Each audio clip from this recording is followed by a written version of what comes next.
شما منو بین چه آدمایی آوردید؟ حداقل در مورد خانواده‌اش یه تحقیق می‌کردید. چی شده زن داداش؟ میپرسید چی شدی؟ ماجرای دختر بزرگتون رو همه دنیا میدونن. حالا دختر دومتون رو میخواین به ما بندازید؟ ما مردمای ساده‌ای خارج زندگی میکنیم، اما فرهنگ و آدابمون رو فراموش نکردیم. باور کنید علاقه‌ای نداریم تو دردسر بیفتیم. لطفاً ما رو ببخشید. بریم اویس.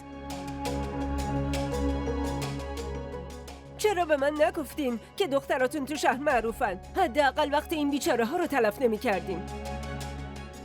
نه بذار بره، بذار بره.